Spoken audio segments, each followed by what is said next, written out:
Actually, I visited about 40 countries, but this is the fourth time to visit beautiful Romania. You know, in the past, China and Romania had a very good friendship, and we had very common interest and the political system and some others, but sometimes changed. But we still keep very close friend relationship between these two countries, and especially the academic exchange. A conclusion to this conference. You know, just now in Beijing, we have the World Congress. We finished that, and some of you has joined that. And for that conference, the main topic is learn to be human. But for RVP, we use relearning to be human. Actually, as I myself, I chair 3 sessions in the World Congress.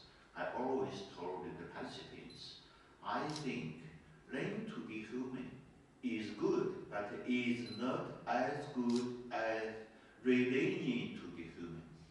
Because when we actually learn to be human, that's the baby, from the baby to the adult.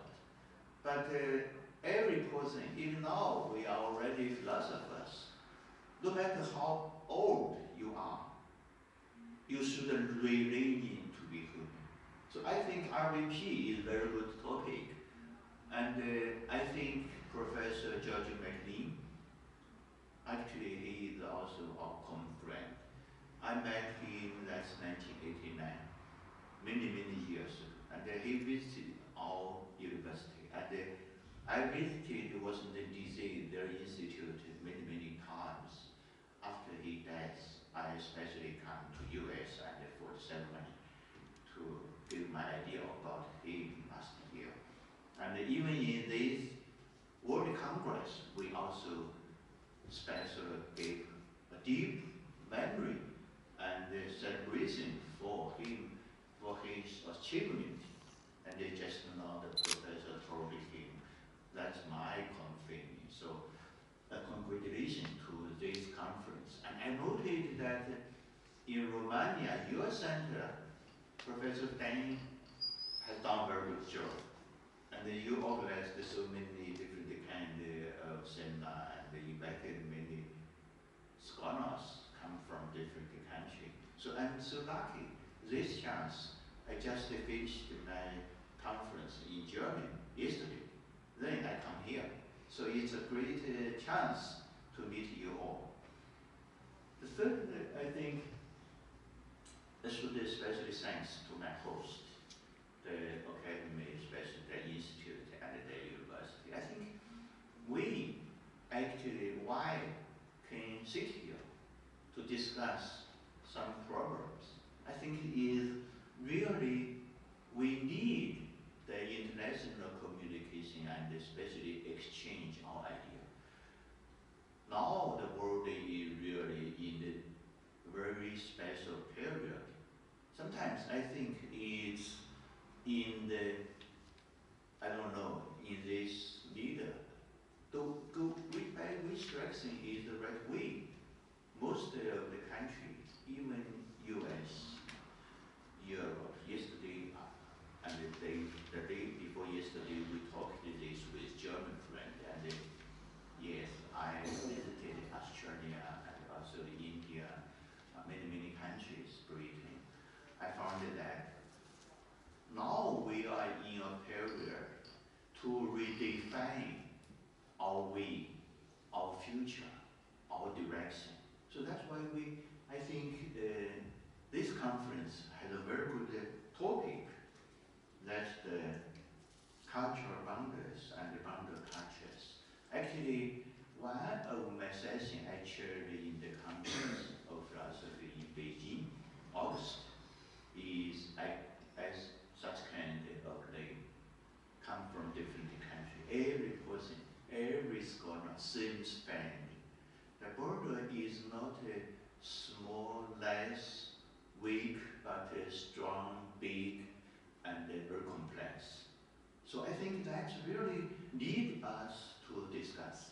I come from China, and I'm the generation born after 1949, and 5 years ago, or 50 years ago, I become a peasant. We go to countryside. We leave the university. 40 years ago, I become a university student. That's the first group of students after, I think, reform and open door policy. 30 years ago, I got my PhD in Beijing, the Renmin University, Chinese University in Beijing. And after that, 30 years, I studied philosophy, cross-cultural studies. And 5 years ago, I started to deal with the global governance, state governance, provincial governance. After the theoretic studies to the practical studies, I found that the world is not become simple and simple, but become more and more complex. So that's the topic for me to talk with you. World complexity, value conflicts, and the human wisdoms in the global time. There are 3 key words. Firstly is the world complexity. World is always complexity from the beginning to now. No matter every period in the history. But I think now the world is the most complexity in the past. Partly because it is naturally, because if we believe in evolution, when the human being and the nature and the society, especially human beings, man, grew up or progress, it is naturally become complex. But now that complexity is not based on the ordinary way, because we facing some very special problem. Every country, every religion, every culture, they are facing such kind of problem. Even political parties. Actually, different country has different problem. But now, the complexity become a globalized problem. That's really give us some warning, especially now. Honestly to speak, US, the biggest country, the most advanced country, gave us most puzzle, maybe trouble. Trouble is happening between the US and China. Actually, partly I think for European Union. And also Japan, South Korea, almost every country. Because Trump tried to let his own idea to overcome the world, to change the world, to build a special world only focus on American value. That's really, we never think. We respect the US. I started to visit the US that's 1994. And I did some research about American value. And I have many friends. And we have the dialogue between Chinese scholar and the US scholar. Yesterday or last year, we 10 from US, 10 from China. They are very high level scholar, and some of them are former politics, high leaders. They also feel part. They also cannot understand China and today's US. That really give us the problem. But what's really puzzle us, the most important thing is the value. Because every country, every people, especially different countries, they need to choose. And if you find why the world is so complex, especially in the human society. That's because different country, different group ask to enlarge their personal or country's value. So value conflicts become the contents of the world complexity. And how can we face such kind of problem? We need wisdom. Personally, I think China now actually facing such kind of problem. Because China, we try to develop ourselves. Continue 40 years ago, we start the reform and the open door policy. This year is 40 years. After 40 years, China got great progress, but same thing, we face the greatest problem if we can continue the past way. Personally, I think first the 40 years past gave us a good foundation, but now we have to choose a new way. We have to enlarge and deep our reform. So that's why I will raise the questions. I think this question is really not only for China and also for the world. Of course, I think everything from Chinese angle, but as the global governance, if we want to have a good global governance, we still need to put every country into the globalization and the world map and the world developed strategies. So I think this is really very complex. How can we evaluate our time? I think every person read the two cities, Dickens. I think I really respect him. He gave us a very good idea to judge the world, the country, the culture, the religion, and every even person's life. On the one time, you can see it's bright, it's good, it's the highest, it's a very let us satisfied world.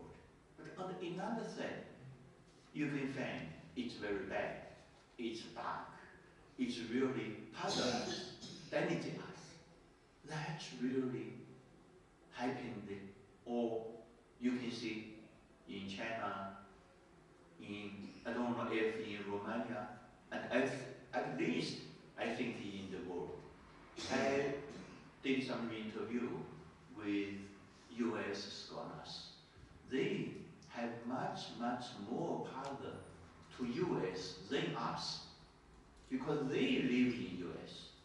They facing such kind of problem. They have to try to find what is the really political right. They found that Trump has its own understanding to political right, but Hillary, Obama, and some others, they have their own or traditional understanding to that. So actually, I think this is really give us a view to understand the world, the country, the different cultures. Why we have so many boundaries? Why? And it becomes strong. Especially not only in between the countries. Many happened in the mind. Actually, I think 1994, I visited Germany. That's my first visit there. After 3 months studies, I wrote a long paper that tried to get off the war in the mind between the Eastern Germany and the Western Germany.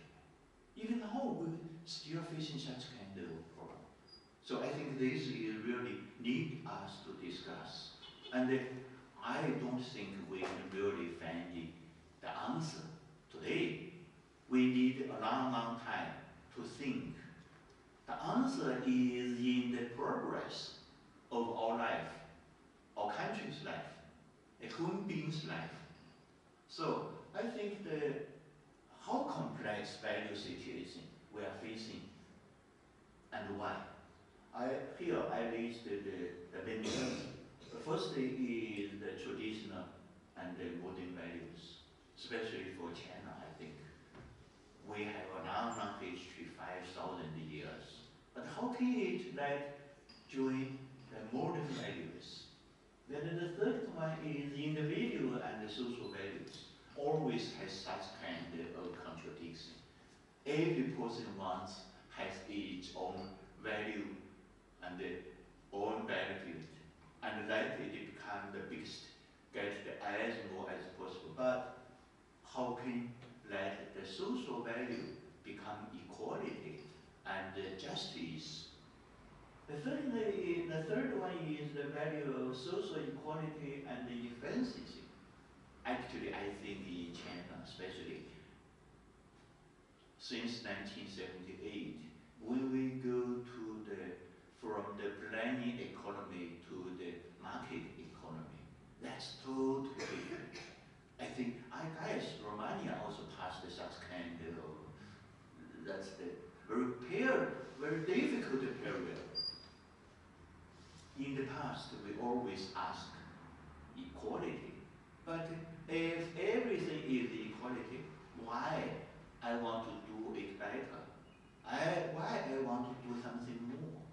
So efficiency become the mainstream since 1978. But when you have the efficiency, the social equality enlarges and become a very big and sharp problems. The fourth is the economic and the moral values. If we review the history of China, we really find that economic development is very quick. And in the past, we think when economic development, the moral standard will relatively grow up. The people will become more moral, better, become a good man. But actually, we disappoint. When they find the more things, more products in the world, the things progress. And especially the evil idea becomes stronger and stronger. Every person seems to try to get as more as possible from the society, but don't want to contribute more. And the universal value and the political value. You know, since 1978, China tries very hard to learn from the Western world. Freedom, democracy, equality, justice, almost everything. We try to let every value go into China and learn from them, but we found that if they are really universal, when they go into different economic system, different culture, different group, actually, it has its own or very special or particular values. Now, almost all five conflict into the globalization and anti-globalization. Actually, modernization is the progress of human being, but I did some research. I found that modernization is not value neutral. Modernization always causes some problem. So in the past, especially in China, when we open our door, we try to learn modernization as more as possible. But we found that actually every element of modernization has its offset elements or function. So when modernization becomes globalization, on the one time we find the benefit, on another time the problem also becomes globalized. we forgot this. That's why we think China is actually against the globalization from some angle. Sorry for that, I always talk Trump because he is the most representative, biggest representative. And I did the research, I always told, as the academic studies, we can focus on any problem. So I think that's we are facing. The problem is what happened in China. This is really my idea about China. Of course, you may do not agree with this. You may think Romania is the most complex, I don't know. But at least I think China is the most complex country in the world. Because why? You know, China's problem is we have different history, different political system, different economic system, different culture and everything. But now, we got almost all Western modernization, globalization element into China. I don't think any country, maybe we can discuss this. Because, you know, China tried to combine almost everything in the world into one country, into one system.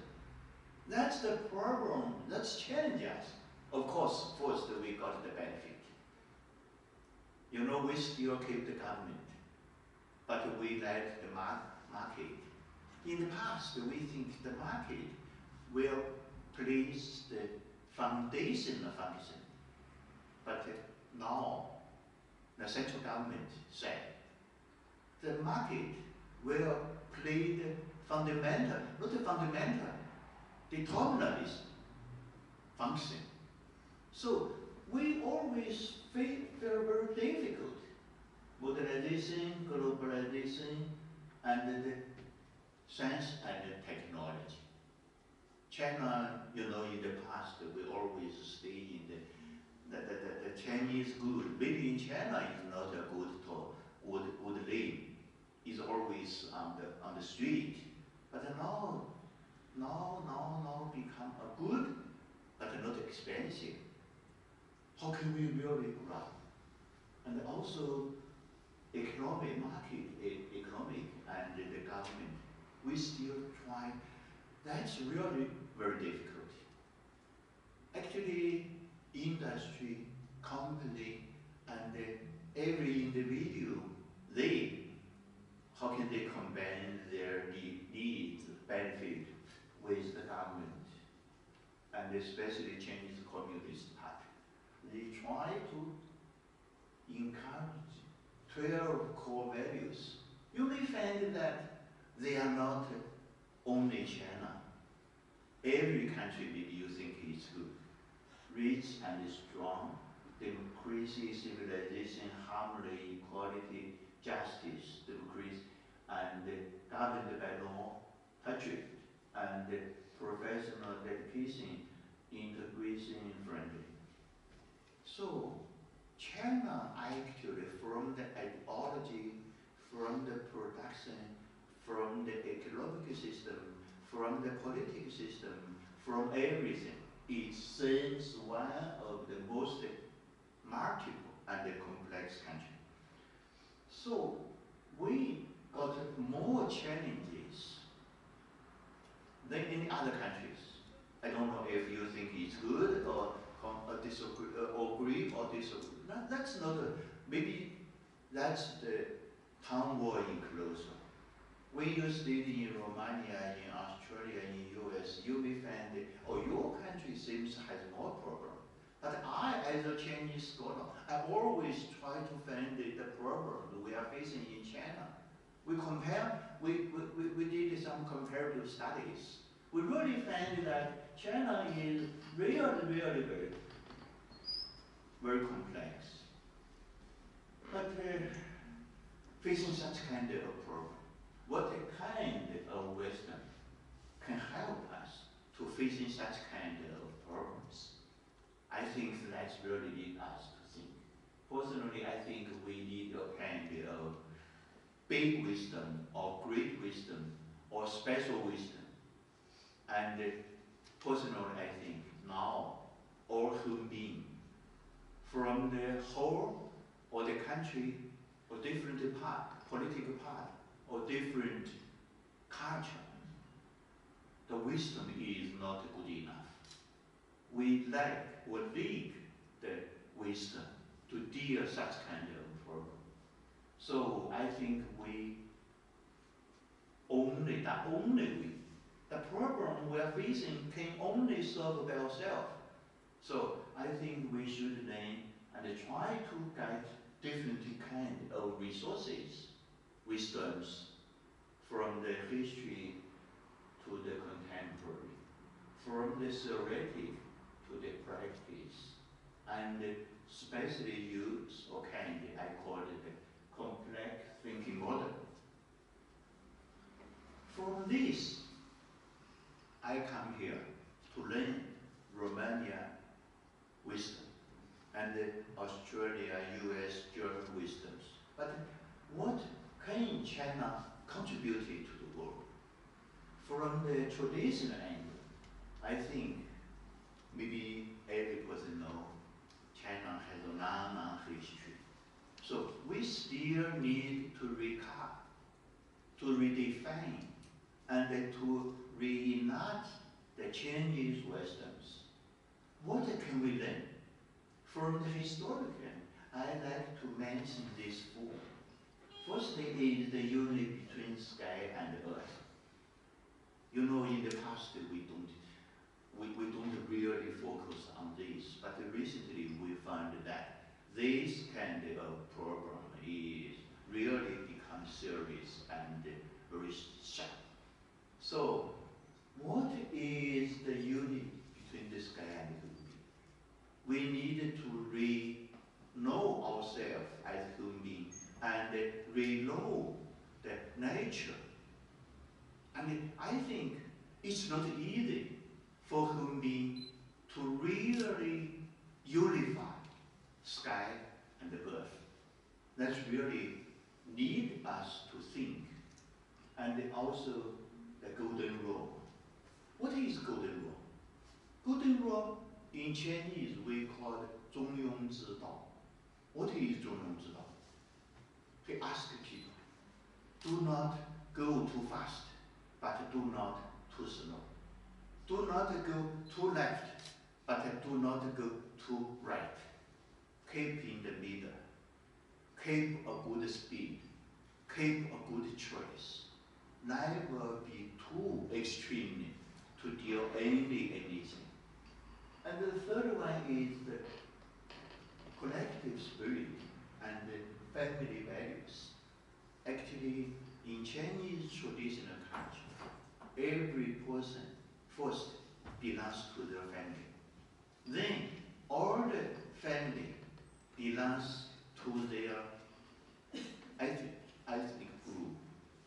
And after that, they organize a society. This is really good, naturally connected, continue their tradition.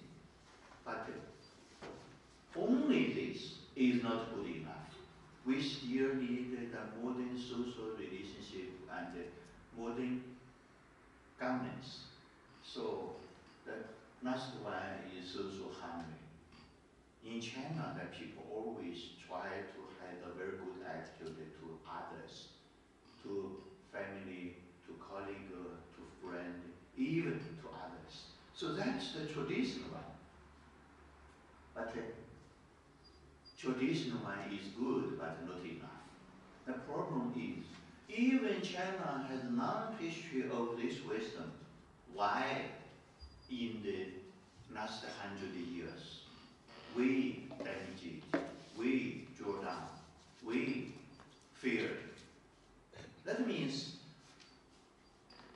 traditional is good, but only traditional is not good enough. So we should learn the rational element from all the world. Personally, I think China has opens the attitude to the world since 1978.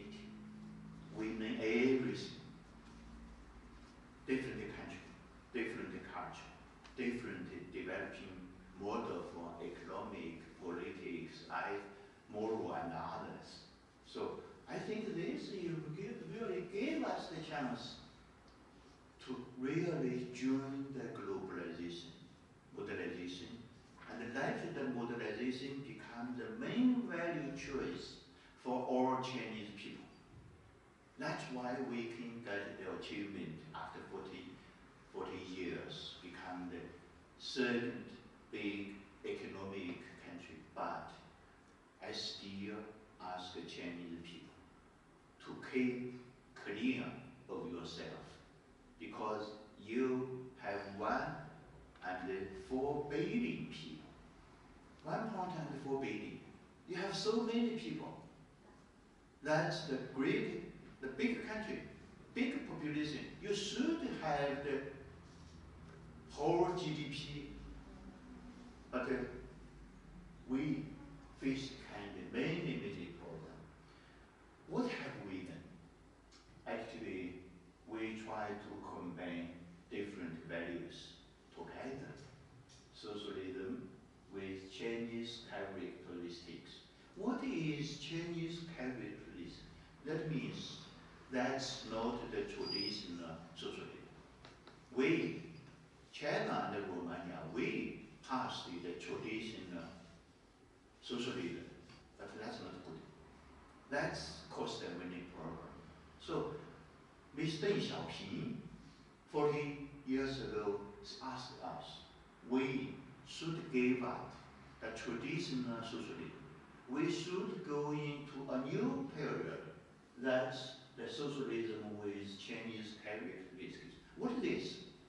We not only have public ownership, we also encourage private.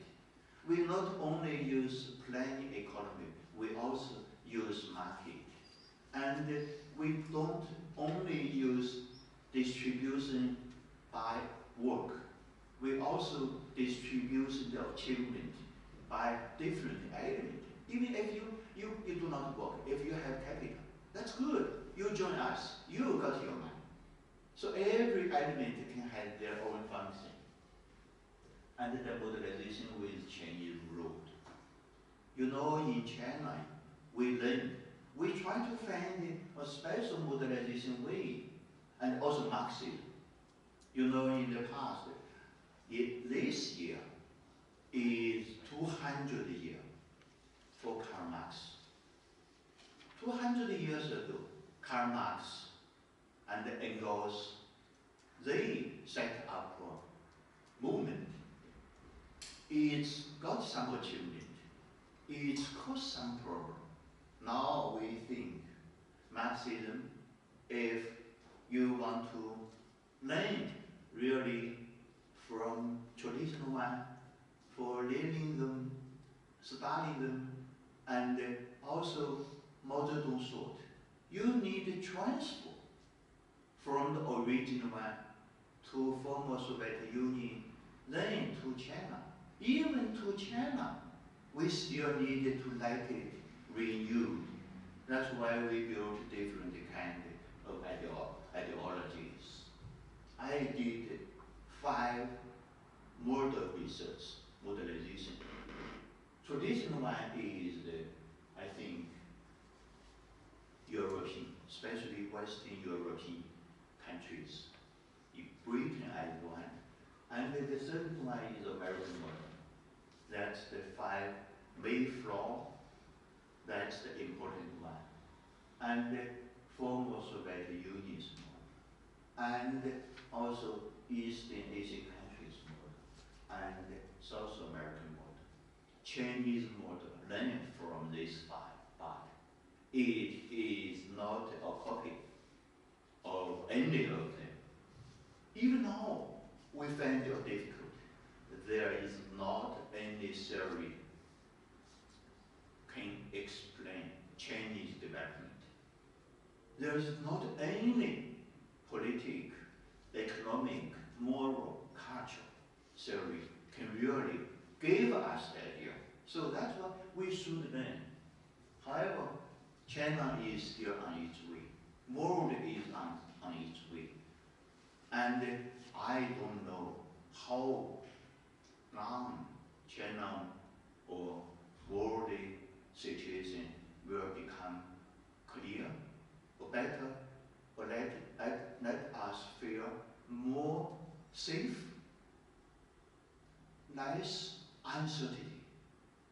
Because now we really think you don't know what will happen. You don't know after maybe 1 month, or after 2 years, or after 5 years, what will happen. So we are still on the way. We still need to learn from the world. And I especially invite you that November 24 to 25 in China, we will have a big international conference on global governance, and the community we share the human future. If you are interested, you can be in touch with me. You're welcome.